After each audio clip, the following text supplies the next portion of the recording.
Welcome in. Divisional round playoff time here on SportsGrid. I'm Kevin Walsh. That is Donnie Rightside. That is Joe Lisi. We are live with you here on Pro Football Today. The NFL's divisional round kicks off at 4:30 in Baltimore. The number one seed Baltimore Ravens host C.J. Stroud and the Houston Texans. And then late night in the Bay, the Niners host the 7 seed Green Bay Packers. Both teams off of a bye, Joe. Well rested. Both teams also clinched the 1 seed before Week 18. So now we enter rest versus rust territory with these two games. And similar situations. You have C.J. Stroud and the Houston Texans that dominated Cleveland last week. Stroud with a dynamic performance, 274 yards through the air. The defense forced 2 picks against Joe Flacco, 1 a pick 6. And if that continues today, I think they're going to be in this ball game against Lamar Jackson and the Baltimore Ravens. In the other late game, Donnie, you have Green Bay and Jordan Love. What can you say? Just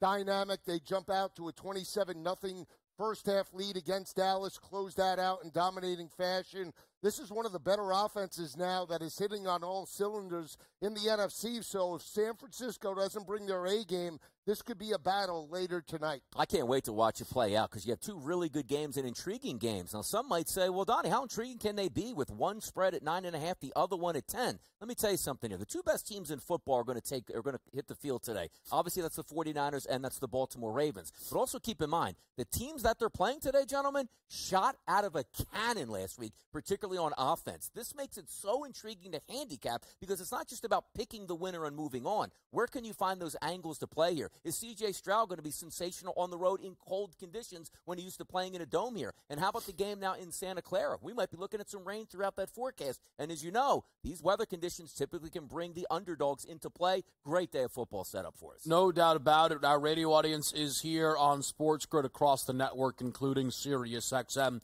Channel 159, watching and listening to Pro Football Today with Kevin Walsh, Donnie Rightside, and Joe Lisi. The Super Bowl outright odds feature these as the top 2 choices. And I think there's an argument to be made that the Niners are tier 1 of the market. Baltimore is tier 2 of the market. And then you get to tier 3 with Buffalo, Kansas City, and Detroit. Green Bay, Tampa Bay, and Houston all 30-1 or longer to win the Super Bowl.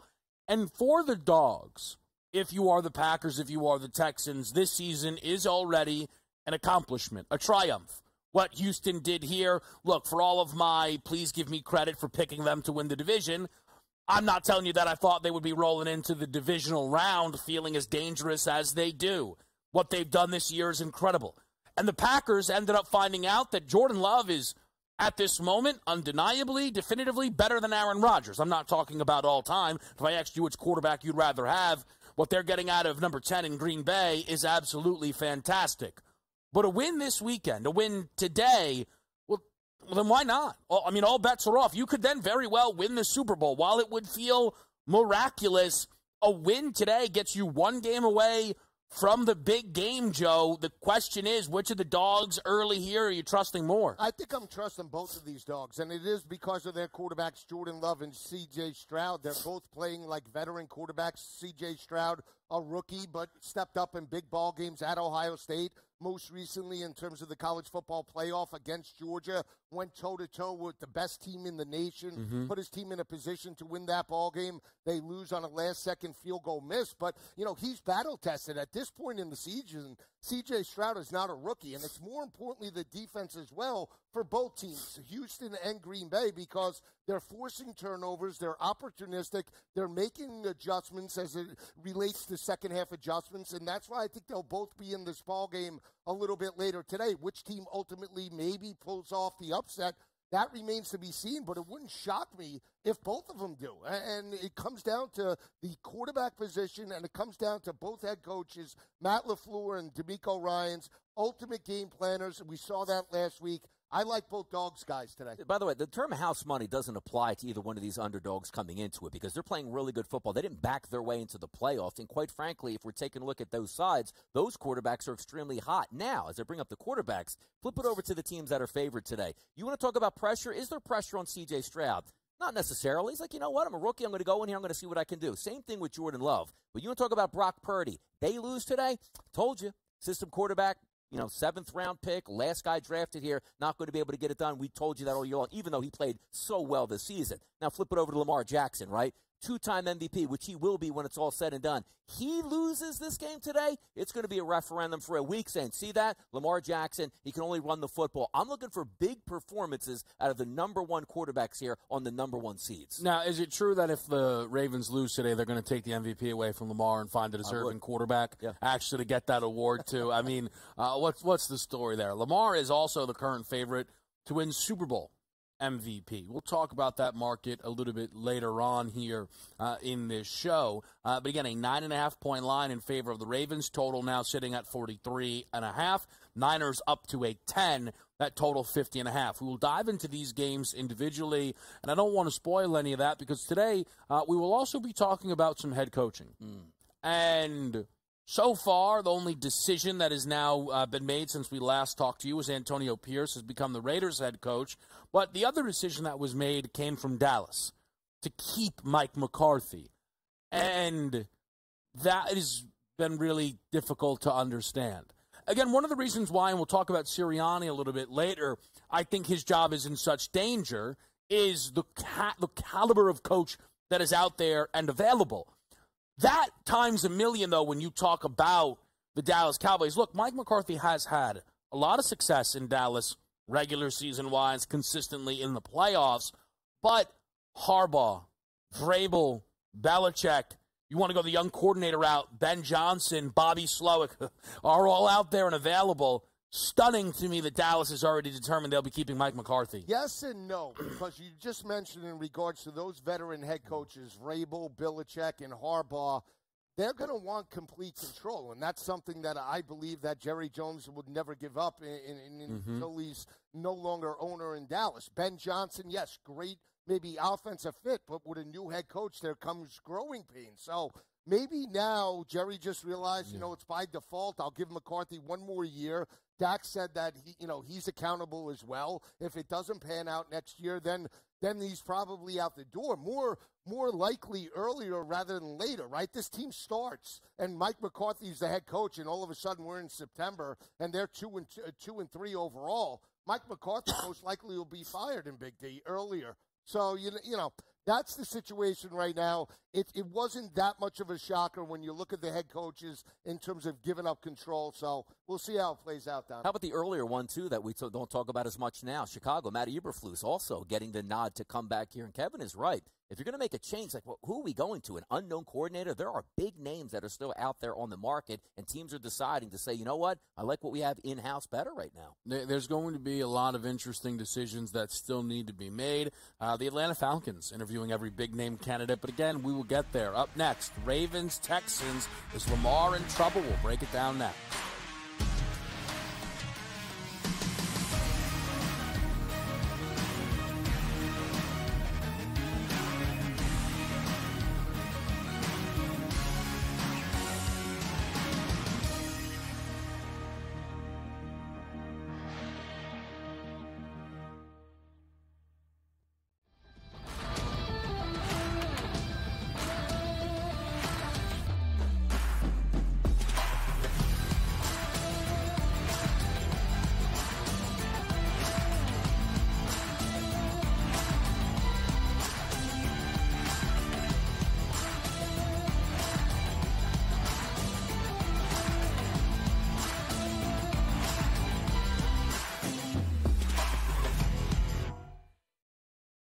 Quarterback at quarterback. We're going to lay some juice. We're going to have some dog prices. We're going to go right in the middle. Because I don't know what they're doing. To me, they're in a complete rebuild, Kev. Go run, run, run. That's where overbackers on this 51.5 shot. So right now, we saw a little bit more over money, but it's hovering right around. The winner of this game will be the division. I don't care if they win, because all we care about is the money, baby, the money. Pro Football Today. It's smarter to be on SportsGrid. The Bostonian versus the Book. This is one of the hardest jobs in all of football. You are replacing Bear Bryant. You are replacing Nick Saban. You are replacing guys who won national championships, and they still wanted him out. They still wanted him gone. Mike Schuler. Mike Schuler was a disaster. Dubas was a disaster. Gene Stallings. That's what I mean. They ran him out. He won a national championship, and they ran Gene Stallings out. The Bostonian versus the Book. Good move by the Clippers, and obviously, folks, they have Tyronn Lue, who I think is one of the best coaches in the league. And I'll say this right now, folks, the way they're playing, I know Minnesota's in first. I know Oklahoma City's been great. I know Denver's been fantastic. But the team I'm thinking right now that could actually come out of the West, if they stay healthy, and he keeps playing like that, it's Kawhi Leonard and the Clippers. Betting above the rim. Only on SportsGrid. Last year, the Purdue Boilermakers upset by the 16 seed Fairleigh Dickinson. Is history going to repeat itself? Purdue is capable of winning 6 games in the NCAA tournament, but the fact is, until Purdue proves that it's capable of not just advancing, but advancing far in the bracket in March, this is going to be the storyline, and I've said that to you throughout the offseason. The early line. Only on SportsGrid. I am not a Cowboys fan. I did not have a Cowboys ticket on this game. I bet the over, but I'm frustrated watching this game. I'm frustrated seeing the Dallas Cowboys think that this is their optimal game plan. In-game live, prime time. Only on SportsGrid. SportsGrid, the only streaming sports betting network. Tips, info, and insights to up your IQ. It's smarter to be on SportsGrid.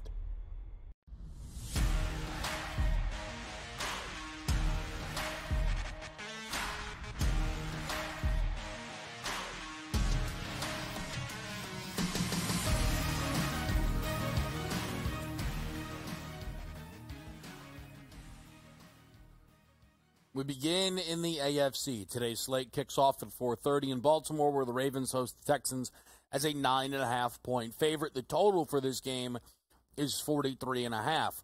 Remarkably, we have seen this game already this season. That back in week number 1. And the conversation going into that game was, Baltimore, week 1, a lot of prep. You got to trust them at home. The Texans are starting a rookie quarterback, and this isn't an ideal spot for that team. And that's how the game played out. 25-9. We saw the Ravens win and cover. The game went under. The number in that game was 9.5. And that is one of the key things for me when I line these teams up here today, Joe, is that the week 1 spread is the same as this now week 20, I think it would be. Total, too. Right? Yeah, the total only moving a point, Hilarious. Which is incredible.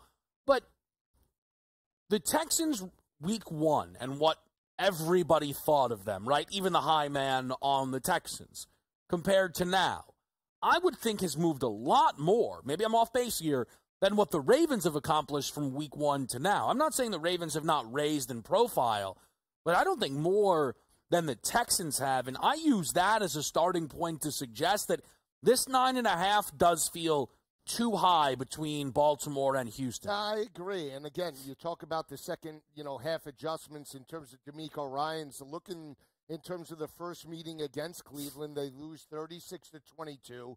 Joe Flacco has a career day. Amari Cooper, 264 receiving yards in that ball game. And what happens in the second meeting? They shut down Amari Cooper. They make him a non-factor. Joe Flacco is turnover prone. So D'Amico Ryans, from a defensive perspective, developed a game plan that went right into the strengths of Joe Flacco. They took that away, and they won the ball game. Can they do the same after now playing Lamar Jackson in week number 1? And we talk about bye weeks a lot, and sometimes bye weeks could be beneficial or they could be detrimental to a team. And the reason why I say that is Houston and Green Bay are hitting on all cylinders from an offensive and a defensive perspective, the quarterback to wide receiver relationship. And now with Lamar Jackson and Baltimore coming out of a bye week, right? We thought Mark Andrews would be there. He's not. It's going to be Isaiah Likely. Who's going to be the go-to receiver that steps up for him? Is it going to be Odell? Is it going to be potentially Zay Flowers or Rashad Bateman? That is the question mark. And there's the propensity sometimes to come out of the bye week slow. So that is why I like C.J. Stroud and I like Houston here. Think about this too, Donnie. If they're down 16 points in the fourth quarter and they have the ball, you could always backdoor this number. Unless they get absolutely boat raced, the way Cleveland did last week, they're going to be inside or have an opportunity to be inside this number today. From what I've seen out of C.J. Stroud, forget about the whole year, just in the last few weeks when the pressure is really on, that's where you're going to grade some of these rookie quarterbacks. He's been unbelievable. And again, we're not playing like, hey, Donnie, he lit up the Detroit secondary last week. No, he lit up the Cleveland Browns last week, which is one of those things like, oh, Cleveland might be that hottest team in the playoffs. That front seven's going to get to him. I even thought they'd have multiple sacks on C.J. Stroud. Didn't even get a sack last week. There was barely any pressure on him. That'll be key today, but I just think it falls on the shoulders of Lamar Jackson. Because I know, Kevin, just liking Lamar as a quarterback, and the notion is if you lose this game, well, he can't play quarterback, but he's a two-time MVP, and look at all the money he's made. No, he's a very good quarterback. But if Lamar Jackson is all systems go today, I don't know if Houston's going to be able to hold on because this team is rested and ready from 2 weeks on the bye, and that's the way I look at it today because if we're looking at the wide receiver position also from a Baltimore perspective, they're rested. Like, they sat their guys late in the season, and rightfully so. You take a look at Houston today. It really feels like C.J. Stroud better be on a heater today or they might not compete is the way I look at this game. Yeah, yes, there's a world where Baltimore can run and hide because, again, to be fair, as much as I started this by saying I think the number could be a touch high, what have we seen this season from the Ravens when tasked with stepping up? Detroit, 38-6. Seattle, 37-3. The Niners, 33-19 on the road. The Miami, 56-19 game. Jacksonville, they beat by 16. They continuously have been able to dominate teams this season. What do you again, like everybody's favorite game? But remember when the Rams pushed them in overtime? But to be fair, the Texans, you would think, could somewhat mirror, hey, let's just go out there and gunsling it in the way that Matthew Stafford did. And that, to me, would be somewhat, again, concerning is relative. I do think there is, but we don't have to do this until the result settles, of if the Ravens lose, it will be close to impossible to cover for them outside of, well, Lamar got injured on the first play. But honestly, even that, then people would say, oh, well, he got injured again, and it's going to be tough to win like that. I think one of the big things in this game, though, is this absence of Marlon Humphrey. Who is healthy at the right time is always important. The fact that the Ravens can't get into this game with their number one wide receiver is pivotal. They have been eaten alive by top wideouts this year when they have not had Marlon Humphrey, and that included Nico Collins giving him 80 in week number 1 in a game that Tank Dell was there. Nico Collins props, I'm sure plenty of people will line up today, but why that's so important from trying to cover this number, or maybe you just take it down team total 16.5, right?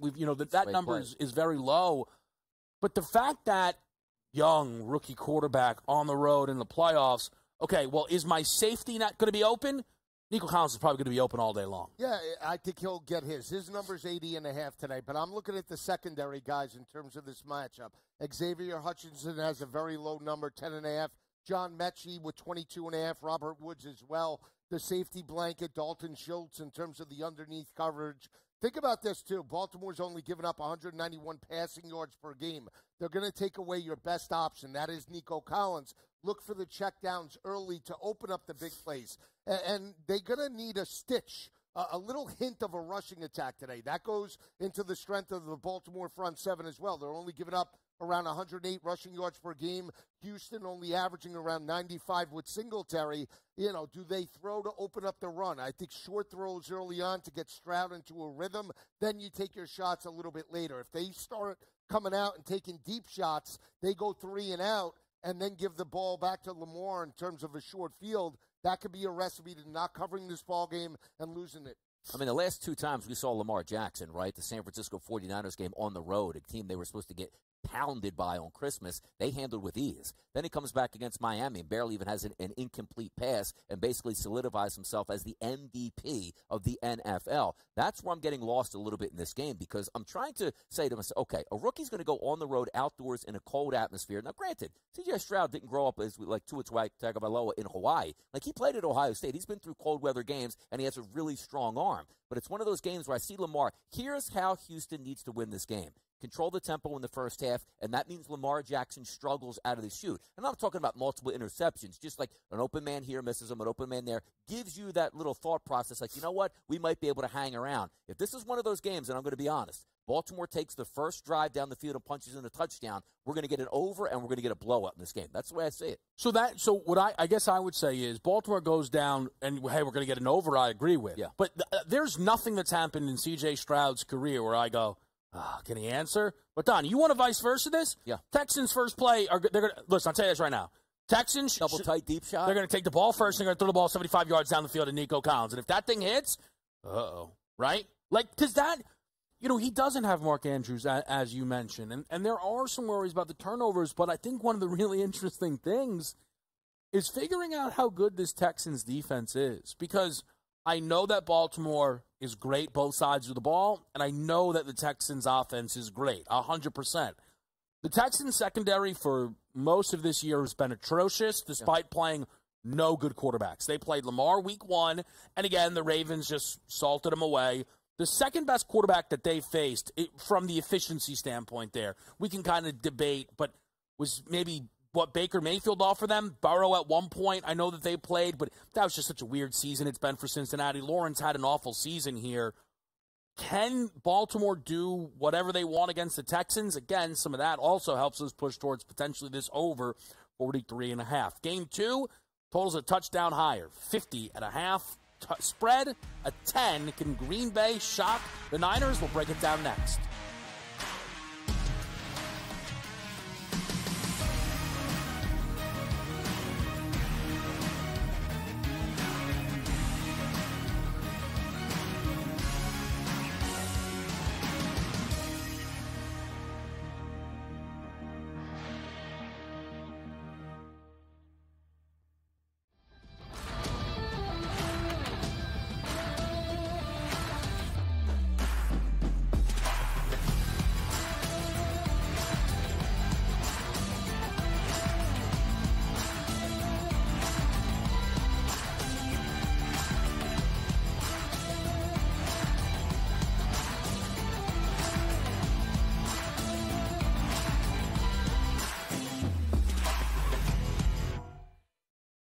Quarterback at quarterback. We're going to lay some juice. We're going to have some dog prices. We're going to go right in the middle. Because I don't know what they're doing. To me, they're in a complete rebuild, Kev. Go run, run, run. That's where overbackers on this 51.5 shot. So right now he's a little bit more over money, but it's hovering right around. The winner of this game will be the division I don't care if they win, because all we care about is the money, baby, the money. Pro Football Today. It's smarter to be on SportsGrid. The Bostonian versus the Book. This is one of the hardest jobs in all of football. You are replacing Bear Bryant. You are replacing Nick Saban. You are replacing guys who won national championships, and they still wanted him out. They still wanted him gone. Mike Shula. Mike Shula was a disaster. Dubos was a disaster. Gene Stallings. That's what I mean. They ran him out. He won a national championship, and they ran Gene Stallings out. The Bostonian versus the Book. Good move by the Clippers, and obviously, folks, they have Tyronn Lue, who I think is one of the best coaches in the league. And I'll say this right now, folks, the way they're playing, I know Minnesota's in first. I know Oklahoma City's been great. I know Denver's been fantastic. But the team I'm thinking right now that could actually come out of the West, if they stay healthy, and he keeps playing like that, it's Kawhi Leonard and the Clippers. Betting above the rim, only on SportsGrid.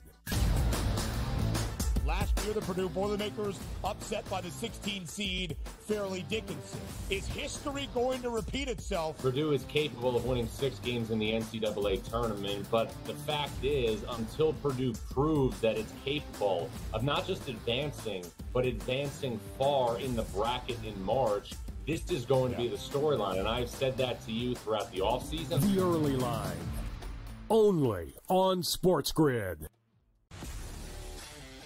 I am not a Cowboys fan. I did not have a Cowboys ticket on this game. I bet the over, but I'm frustrated watching this game. I'm frustrated seeing the Dallas Cowboys think that this is their optimal game plan. In-game live, prime time, only on SportsGrid. SportsGrid, the only streaming sports betting network. Tips, info, and insights to up your IQ. It's smarter to be on SportsGrid.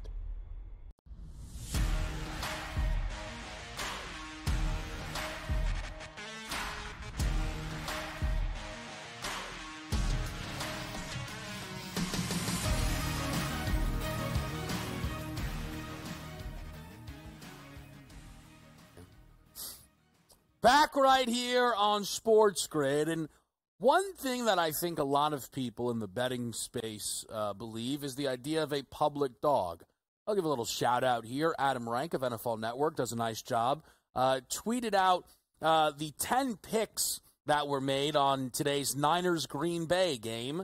Just outright final score predictions. 9 out of the 10 NFL Network analysts picked Green Bay to win outright. That's not good, Joe. That's not good. And while you digest that, because now you know you're staring down the barrel of this Green Bay love, I'll go to you, Donnie. The Niners up to double digits now. What do you make of this matchup? You know, it's a great point you bring up, because sometimes we get such a hold of, like, I never handicap like what I saw last week in the hot team and ride the guy to score a touchdown, right? So, I mean, let's just take that out of the equation right here. But some people get caught up in that madness right there, right? We loved what we saw at Green Bay. The Dallas Cowboys were the number 2 seed and supposed to be in the NFC Championship game, playing for a Super Bowl berth on the line against the 49ers. They got wiped out. But does everybody just forget how good, like, the San Francisco 49ers are when they're rested, when they're healthy, and when they're at home, which they will be? Or is everybody just going, oh, I saw them on Christmas. They didn't look so good against a good team, and Jordan Love's coming in hot. Now, granted, I do think Green Bay has a legitimate chance to go into Santa Clara today, play a good football game, and be within one possession in that fourth quarter. But I'm not going on the limb. If you say, Donnie, what's the chance for an upset today? It's me saying the Texans probably upsetting the Ravens much more so than the Green Bay Packers beating the San Francisco 49ers. But that's very interesting to see, where people are now starting to climb on board. And this number was 9.5 all week. Now it's 10 today. So there must be some sharp money showing up on San Francisco with the public, Joe, still loving the Pack. Yeah, and think about last week as well. Dallas was the second-best team in terms of the NFC, potentially to challenge San Francisco, one of the hottest offenses. They had the 16-game home winning streak, and the way they lost that ball game, they just didn't lose. They got absolutely kicked in the teeth in terms of that matchup, and Jordan Love was a main reason why. They jump out 27-0 in terms of that ball game, never looked back. But Donnie brings up a great point in terms of San Francisco. San Fran is the best team potentially in all of the NFL offense and defensive lines, right? So Green Bay's going to have to bring their A game as it relates to the rushing attack. They're giving up 128 yards on the ground. Christian McCaffrey, we know, over 1,400 yards, 14 touchdowns. They want to run it, open up the play action with Brock Purdy. It's going to be a wet track as well. So how does that affect the mindset of both Green Bay? That can neutralize the speed of Jaden Reed, of the Dontavian Wicks, of Romeo Doubs. So that's something you have to monitor. Keep in mind as well, Seattle was in the same spot last year with the same spread, 9.5-point dogs. They went toe-to-toe for a half. Second half, they fell off a cliff. The over comes through. So you have to be careful. Green Bay has to be very careful that they don't allow this game to go off the rails. I still like them, Kev. I'm still backing them. I think Aaron Jones is the difference as it relates to the passing attack. Yeah. They utilized him on the ground last week. As long as the track is dry, I think Jones has a big game receiving, and they're in this ball game from start to finish. Now, I will say, I've been since told that the rank thing was potentially fake. But had to have been. Well, listen, that's why I had to bring it up. That, yeah. They are still, if you look through the betting splits, they fit the description of the public dog, admittedly Green Bay. So here is the difference for me. Now, scoring 48 points obviously was remarkable for Green Bay. But the world where Dallas scored 32 and he said, hey, 100% guarantee me they win the game? No, not necessarily. I've not believed in the Dallas defense at all this year. I've been trying to bang the table and tell people that they are frauds that rely entirely on turnovers, and Jordan Love has been excellent at not turning the football over during this hot run. But the Niners' defense is significantly better than that of the Dallas Cowboys. And that is a big step up. And the other thing is, Dak Prescott is just not a guy that you fully trust. And I think that is a label he's going to have to wear until he plays in a Super Bowl, most likely. But it's also the difficulty of what Green Bay is being asked to do, I do not think can be overstated. To go to Dallas, who was unbeaten at home, and win that game outright and have to run it back the following week in San Francisco, to me is too much. There isn't a team in the league, period. Not Kansas City, not Baltimore, and not the Green Bay Packers that I think would be able to win this double-up. It is an outrageous ask because to what you mentioned, Donnie, where you, what did I see last week? Week to week, we know how these things can ebb and flow, and the Packers played their game of the year last week. That is the best they will play all season long. I promise you, their defense was nearly pitched a first-half shutout. The offense was perfect. That doesn't happen against San Francisco today. And one of the reasons I didn't have a full confidence in Green Bay as we got closer to kick, despite saying it was safer to take them plus the points, is I don't believe in their defense. Jordan Love can play great. Jordan Love might need another 30 points if he wants to walk away with a win here today, Joe, and I don't think he can hit that number. I just have significantly more trust in the Niners on both sides of the football in this game. Yeah, you make great points, but I'll just say this in regards to, dogs, right? Dogs have to win the turnover battle, and they have to run the football effectively. And if you want to take a look at Green Bay right now, they are winning the turnover battle. Jordan Love, we talk about it, since November 12th, 23 touchdowns, 3 interceptions. He's not turning the football over. So as long as he produces maybe 240, 250 in this ball game, throws for 2 touchdowns and no interceptions, I think they'll be in this matchup. The key is Aaron Jones. The last 4 games, he's averaging 119 rushing yards per game. Had 3 touchdowns last week, right? That goes right into the strength of San Francisco. Dominant front 7. They're only giving up 89 yards in terms of this matchup. The one thing I keep going back to is Matt LaFleur, a great game planner. He was prepared last week. He finds the mismatches. And when you look at San Francisco, the one game that they did lose at home was to Cincinnati and Joe Burrow. Joe Burrow had an elite day. I think he completed 27 of 31 for like 300 yards, 3 touchdowns. The Green Bay Packers have those type of playmakers at every single level. Running back, 3 wide receivers, the tight end now with Kraft and Musgrave, they're coming on. And you have a mobile quarterback as well that we're not talking about. You play man-to-man coverage, and there's running lanes in this type of atmosphere. I think Jordan Love runs it, Donnie. So that's why I'm still leaning to the Packers in this matchup. Let's put a focus on the Packers, but instead of talking so much there about their offense, which rightfully so has been very good, let's talk about their defense last week and how opportunistic they were. But however, as I point that out, there was a huge interception in that first half that took place by who? Jair Alexander, which really set the tone for that team in the Green Bay Packers, ended up scoring a play or 2 later. We don't know if he's going to play in this football game today. You got Brandon Ayuk, you got Deebo Samuel, and you got George Kittle there that's going to press that secondary. And if you're down your number 1 cornerback here, as Kevin talked about with the Baltimore Ravens, that matters because now you're down to cornerback number 2 on the best wide receiver, cornerback number 3 on the number 2 wide receiver, and then you take a look if anybody even gets injured in this football game, now you're really going to be reeling. So when we're looking at this game overall, I agree with you. I think Love is going to be serviceable in the pocket as long as he has time. Same thing with Brock Purdy in that offense. It leads me to the total. Now, granted, we're hearing about more rain possibly in the forecast at this time, which may even lead to bigger plays. Because, Joe, as you talk about, you say Green Bay has the speed. Hey, catch a slant pass. One juke move, that DB slides right by. Try to tackle Deebo Samuel today when you don't have all of your footing. You might see big plays by proxy of players slipping and or falling down. So for me in this game, I don't see any way, and Kevin, I know we talked about it on radio, the Green Bay Packers, if you like them today, you don't like them 14-13, you don't like them 20-19. They better be in the high 20s here to get after the 49ers, who I believe their team total today is somewhere around 30.5, 31.5. You better like Green Bay to score points today. This is not going to be, hey, Green Bay's defense held down San Francisco 14-13. I think this is the other thing with the Niners, and it is going to be difficult for people to accept this until they win the Super Bowl. They've been the best team in the league all year long, and they've proven it consistently in every single step-up spot they had outside of the Ravens game. But even the Ravens game was a 4-point game at the break with Brock Purdy playing the worst game he'll ever play in his NFL career. And look, some of it was on him, some of it were tipped interceptions, some of it was Kyle Hamilton being one of the best, defensive backs in the entire league, however you want to slice it. But this team has consistently answered the bell every single time that they've needed to. By EPA, the number 1 rush offense and pass offense in football. Like, that is what, for as good as Dallas is, nobody thinks they're as good as the Niners. If they would have played in the NFC Championship game, the line would have been what?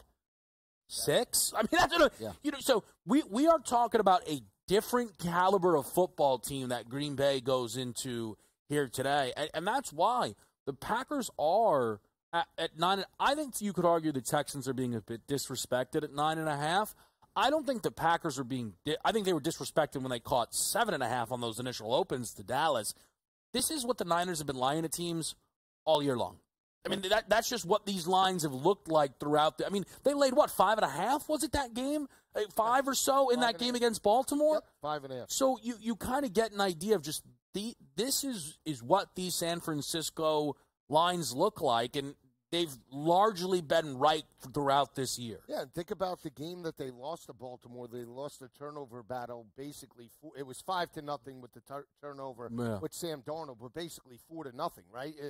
And that's really where it comes. When you bet these dogs and you take a shot on Houston and Green Bay, they cannot lose the turnover battle. They lose the turnover battle with younger quarterbacks. They're going to get blown out, both of them. So we have to see. Green Bay has been opportunistic. The ability to run the football and sustain drives is critical as well, because then you keep Brock Purdy and Christian McCaffrey and those playmakers on the sidelines. I do lean to the under, but we'll see how it plays out. Two of the best play callers here coming right out of the gate, and Matt LaFleur and also Kyle Shanahan in this game. Watch those scripted plays in the first quarter. You might get offense right off the bat. Yeah, that'll certainly be a good thing to follow. The second half under, we've seen, if they're in front, Kyle Shanahan knows how to shut it down as well as anybody. Talking to some coaches there, talking to some coaches next. Who's in, who's out, what are we hearing? All here for you next on SportsGrid.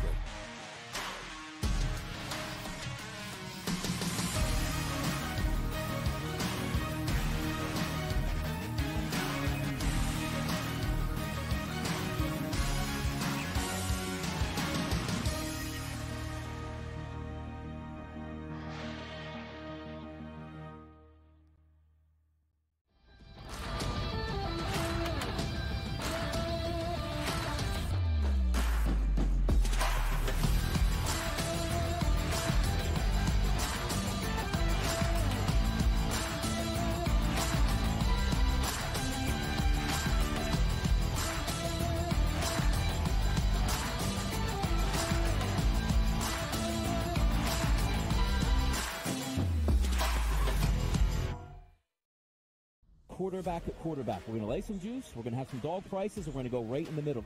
Because I don't know what they're doing. To me, they're in a complete rebuild, Kev. Go run, run, run. That's where overbackers on this 51.5 shot. So right now he's a little bit more over money, but it's hovering right around. The winner of this game will be the division. I don't care if they win, because all we care about is the money, baby, the money. Pro football today. It's smarter to be on SportsGrid. The Bostonian versus the Book. This is one of the hardest jobs in all of football. You are replacing Bear Bryant. You are replacing Nick Saban. You are replacing guys who won national championships, and they still wanted them out. They still wanted them gone. Mike Schuler. Mike Schuler was a disaster. Dubos was a disaster. Gene Stallings. That's what I mean. They ran him out. He won a national championship, and they ran Gene Stallings out. The Bostonian versus the Book. Good move by the Clippers, and obviously, folks, they have Tyronn Lue, who I think is one of the best coaches in the league. And I'll say this right now, folks, the way they're playing, I know Minnesota's in first. I know Oklahoma City's been great. I know Denver's been fantastic. But the team I'm thinking right now that could actually come out of the West, if they stay healthy, and he keeps playing like that, it's Kawhi Leonard and the Clippers. Betting above the rim, only on SportsGrid. Last year, the Purdue Boilermakers upset by the 16 seed Fairleigh Dickinson. Is history going to repeat itself? Purdue is capable of winning 6 games in the NCAA tournament, but the fact is, until Purdue proves that it's capable of not just advancing, but advancing far in the bracket in March, this is going to be the storyline, and I've said that to you throughout the offseason. The early line, only on SportsGrid. I am not a Cowboys fan. I did not have a Cowboys ticket on this game. I bet the over, but I'm frustrated watching this game. I'm frustrated seeing the Dallas Cowboys think that this is their optimal game plan. In-game live, prime time, only on SportsGrid. SportsGrid, the only streaming sports betting network. Tips, info, and insights to up your IQ. It's smarter to be on SportsGrid.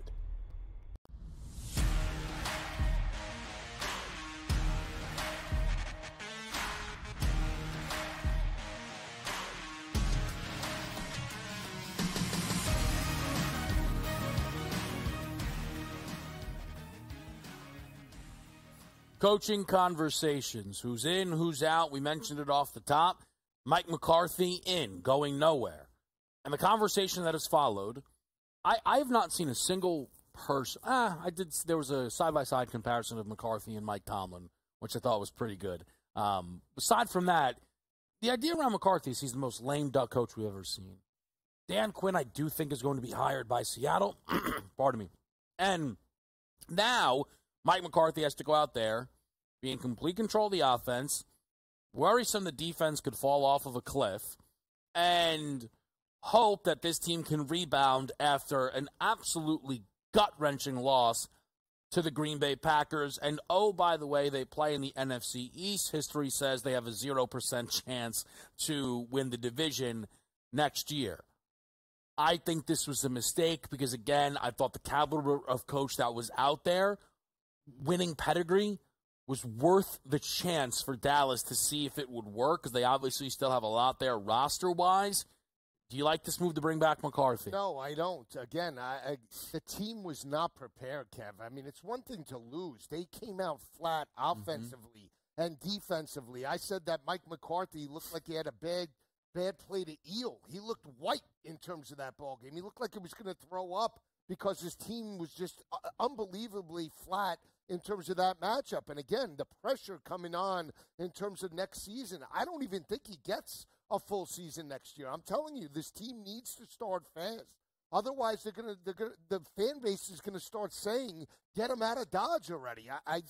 It's a bad decision for Jerry Jones. I think he did it because, one, he wants to have control, and two, maybe Dak Prescott feels a little bit comfortable with Mike McCarthy. But that being said, this team has major question marks, and I think they're shell-shocked right now. I'm surprised he actually is sticking around, because if you say to yourself, well, who are you going to get? Another offensive coordinator and bring him in? Probably not the case, but the point just keeps bringing up is next year with this same team, insert Bill Belichick, insert Mike Vrabel, insert Jim Harbaugh, you have a different analysis on the season and how it goes, because let's just say you keep McCarthy. They're going to make the playoffs next year. Dallas is talented. They'll win 10 football games. They'll get in. Dak will have a great season.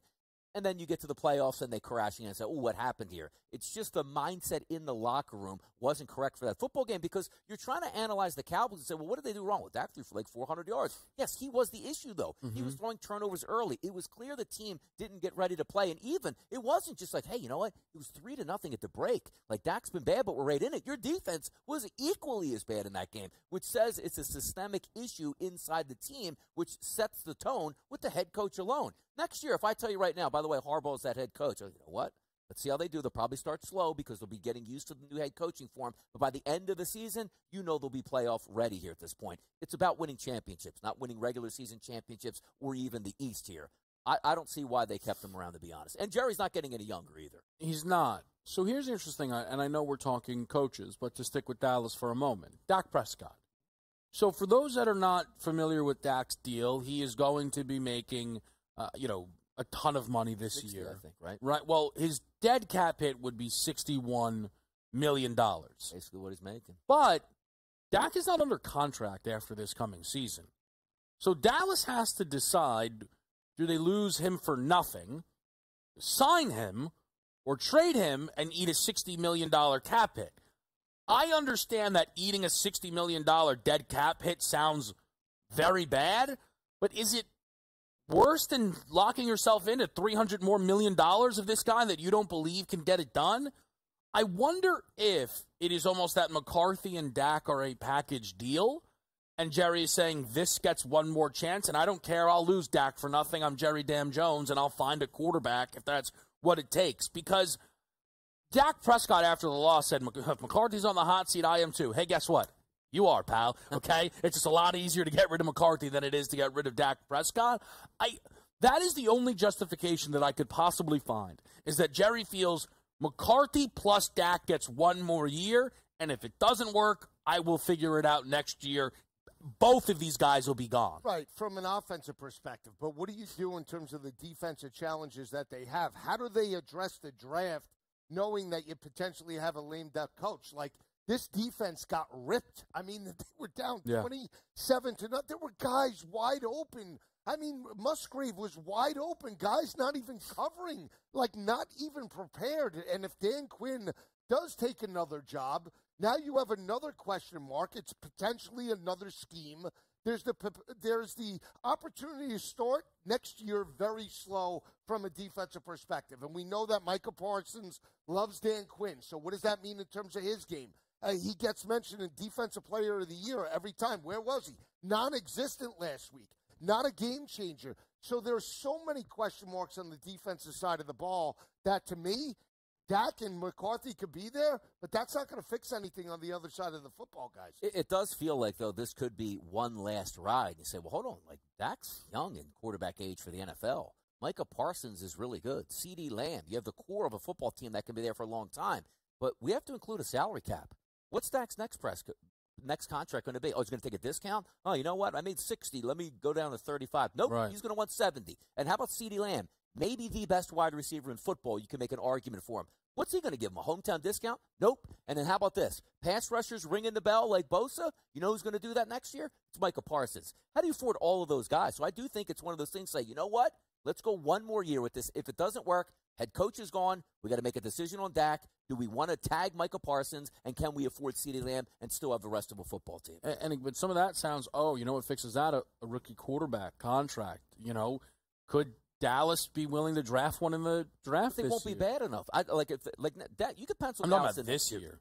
Like, go draft Bo Nix in the 20s and get yourself a succession plan in place. The only issue with stuff like that is then next year the coach you hire, you have to say, hey, you're starting Bo Nix. That's true. Which is always not my guy. Right, which is why you'd be better off hiring a Harbaugh this year. And let's go to Harbaugh, because this group was together on Monday night, and we got to talk a lot about the will they, won't they with Sirianni, and if there's time, we'll get there. But Harbaugh versus Bill, the Falcons seem to be interested in both. Maybe a little more interested in Bill Belichick. I find it all a bit strange. I thought Bill would want to go to a winner. It seems all he really wants is the ability to control every aspect of an organization, which is a bit embarrassing and speaks to why everything fell apart as it did in New England down the back stretch. Do you like one of these two guys as the option for Atlanta? Well, I mean, if it was Harbaugh, I'd like it better than Bill, but I understand now why they are looking at Bill, because Arthur Blank wants to give potentially Bill Belichick complete control, and that's where Bill Belichick shines for the most part in his mind, right? He hasn't done it from an offensive perspective. Huge question mark in terms of quarterback. They're going to have to draft one or get one in terms of free agency, but there's young playmakers there. Bijan Robinson, Kyle Pitts, right? Drake London, something that he couldn't draft in New England after Tom Brady went out the door. It's already there for him. And now if they give him complete control, he could potentially fix this defense where maybe I can make it a top 10 unit, and maybe we could definitely going to be in the division hunt. If Tampa Bay won it at 9-8 this year, they could certainly win it with Bill Belichick at the helm. So I don't like it, because I know what Bill did in terms of New England from an offensive perspective. You didn't put Mac Jones and surround him with any playmakers. Now the playmakers are there. Who are you going to hire for an offensive coordinator? Offense was atrocious under Bill this year. So that's another concern. That's why I wouldn't do it. Defensively, yes, and complete control, but that's why Blank is going that way. Bill Belichick, as just a head coach, you could probably say would be the number one choice on the open market. But as you look from an owner and a GM and a front office perspective, what general manager is going to be like, you know, Bill's my guy? And you sit down and say, hey, Bill, how's it going? What do you think the philosophy is going to be? I'll tell you this. I'm picking the defense. I'm picking the offense. I'm picking the quarterback. You're not going to answer to me. You'll get a paycheck, but you're going to go down the end of the hall and let me do this. That's not going to be out there too many sides, which it looks like it's going to be out there in Atlanta, and it would be out there in Carolina. Because also, like we talk about Jerry Jones here. McCarthy got that job, and we laughed. It wasn't that Mike McCarthy didn't have success in the past. It was like, this isn't the best head coach. It's just the head coach that sits in front of Jerry and goes, hey, you know what? I want to throw the ball deep to CD. Jerry, that's a great idea. We're going to implement that system. Can you imagine if Bill Belichick came down to Dallas? Because, Jerry, I don't want anything to do with the front office or personnel. I just want to coach your football team. That's an instant heartbeat. He would be signed in Dallas. But you know that's not – I mean, Jimmy Johnson couldn't get along with Jerry Jones because they couldn't determine who was going to get credit for winning a Super Bowl instead of just saying, you know what, let's go win 5 more and we'll laugh about this. That's what you're dealing with in Dallas. He's not going to cede power, which is why you get Mike McCarthy. And again, which I think is – like, that's a weird one, right? Because a lot of people feel like that Jerry's doing a bad job not giving up power. But you know what? Jerry Jones deserves far more power than Bill Belichick. And I'm not talking about from an owner. Look, Dallas, the one thing they typically do get right is the draft. Yes, Every year, that team comes up on the clock, and a lot of teams talk it. They go, who's best player available? Yep. Yeah, we'll be drafting them. Like, I remember when they took CeeDee Lamb. Yep. And the Cope, while the Eagles continue to get, wide receiver. I mean, they got the Devonta Smith pick eventually. It was, they don't need him. What a stupid, terrible pick that was. Look, CeeDee Lamb, some people think, is the best wide receiver in this league, right? They consistently just get it right, it feels like, in the draft. Yeah, you could argue that they didn't get the Zeke thing right. They should have took Jalen Ramsey, but also all the offensive linemen. Correct. They've nailed that for those picks. They absolutely have. The thing that is incredible, though, is if you do truly just want this CEO, like Harbaugh checks every box. First of all, and here's the other thing, right?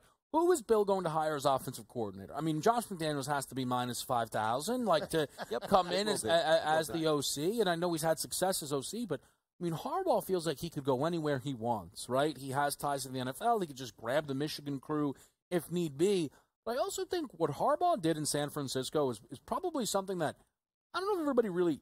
They were 6-10. He showed up his first year. They went 13-3 and went to the conference championship. The next year, 11-4-1, went to the Super Bowl. The next year, 12-4, went to the conference championship. He went 8-8, and then he was gone. That is like I'm sitting here defending Nick Sirianni for a 3-year run, where 2 years, they were a first-round exit, but they went to the playoffs all three. This guy in his first 3 years went 3 for 3 in conference championship appearances, 11+. Are you kidding me? I mean, there's a world that, Jim Harbaugh walks in, you do NFL head coach rankings, and you could label him top 5 in this league still. I think that he ends up with the Chargers, and I think it will be the hire of the offseason. Well, that's a great fit because of Justin Herbert. Yeah. And look at how bad their defense is, right? Another defense that needs a kick in the ass in regards to physicality and intensity. Brandon Staley was supposed to be this guru from a defensive perspective, had the worst defense in regards to the NFL. So that is a potential good fit for Jim Harbaugh because of what he brings to the table, right? Offense and defensive line play at Michigan, very solid. Game plan perspective, they were disciplined. That's why I actually think he's a pretty good fit if you can lure him, if he wanted it, to Philadelphia, because the pieces are in place. Yeah. Look at the offense. Look at the defensive talent. That would be the only way I would move on for Sirianni, is if you give me a coach like Harbaugh or even a Mike Vrabel that could coach that defense up. Anybody else, not get rid of Sirianni in any aspect. And by the way, the NFL teams aren't having to convince Jim Harbaugh to come back to the NFL. He wants to be an NFL head coach. It's not like, well, hey, I came back because they offered me $10 more million in Michigan on a year-to-year basis. He wants to be a pro. He does. I would take him at Miami, to be honest with you. You listen, you get the right, and then he's going to be coaching. He's going to be coaching Baby Arm Tua, and then you'd be like, oh wow, it wasn't Mike McDaniel's fault. That guy, like I'll tell you, the Eagles, and I like Sirianni. I'll take Mike McDaniel in a heartbeat. He'll fix that whole Jalen Hurts situation. Got the drip. That's ongoing. Quickly though, Michigan won a national title, and now all of their fans and faith are like, listen, Jim wants to go to the NFL, and we support him, and this has always been his dream. After years, he doesn't want to go there. What are you talking about? Sharp report next.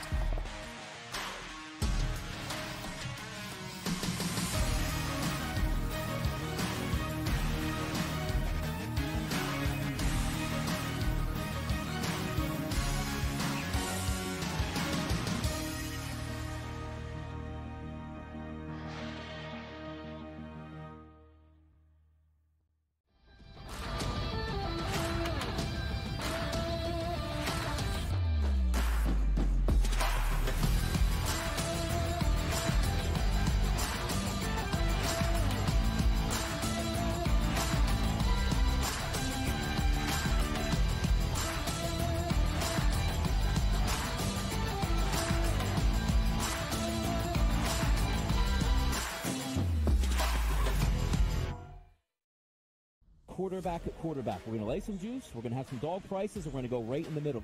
Because I don't know what they're doing. To me, they're in a complete rebuild, Kev.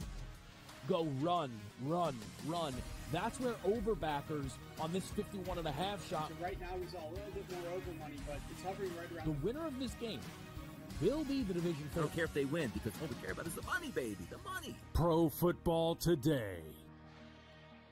It's smarter to be on SportsGrid. The Bostonian versus the Book. This is one of the hardest jobs in all of football. You are replacing Bear Bryant. You are replacing Nick Saban. You are replacing guys who won national championships, and they still wanted him out.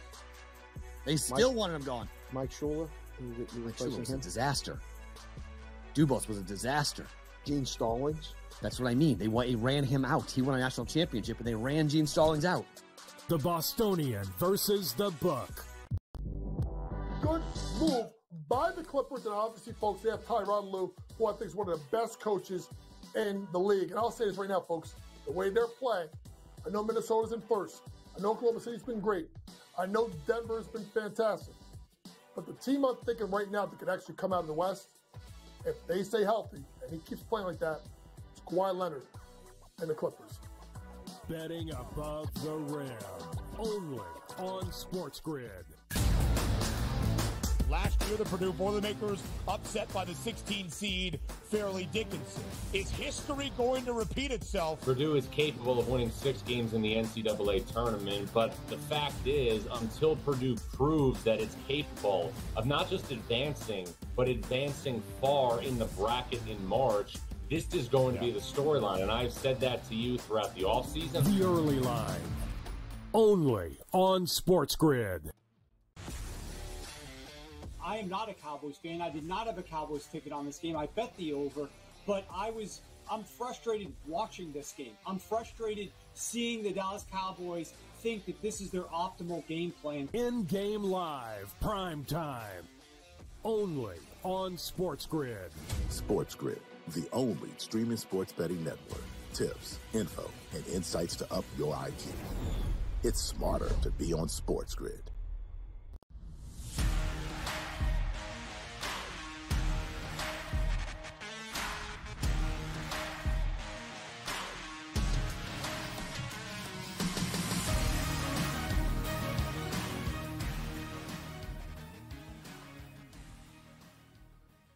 Welcome back to Pro Football Today. NFL Divisional Round action about to kick off. Let's head to the Sharp Report because we got a breakdown today from the game on the East Coast, the Houston Texans and the Baltimore Ravens.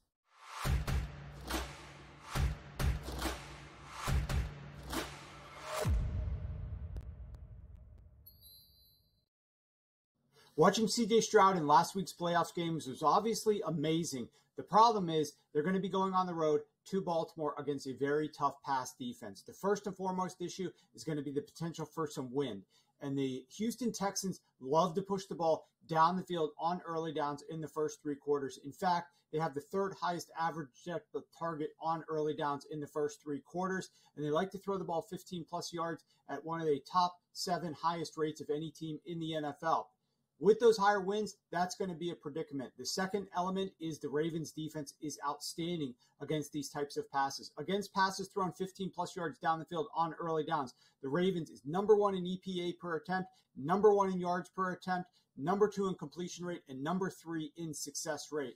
The other concern that I have is on the road, the pass defenses that this Houston Texans offense has faced on early downs, on those deeper passes that they like to throw. Number 31 Panthers, number 30 Titans, number 29 Falcons, number 26 Colts, number 23 Jaguars, number 20 Bengals, and number 11 Jets, meaning they've played some very bad defenses against deeper passes on early downs. The Ravens are obviously not that at all. They're elite against that. What the Texans must do is come out here and try to run the football. The Ravens play with light boxes on these early downs, one of the highest rates in the NFL, a top 2 highest rate. And when teams run the ball on these early downs with their running backs, they have outstanding success. The Baltimore Ravens run defense actually ranks dead last in success rate, EPA per attempt, and yards per carry on early downs in the first 3 quarters if you come out and run your running back. That will force them to put an extra defender in the box, and then you can utilize play action off of that. But if the Houston Texans fall into a hole, I think it's going to be difficult for them to dig themselves out because they're going to be predictably passing the ball into a great defense of the Baltimore Ravens. They must come out with intelligent play calling and try to move the ball on the ground until the Ravens load the box. Then they can start passing.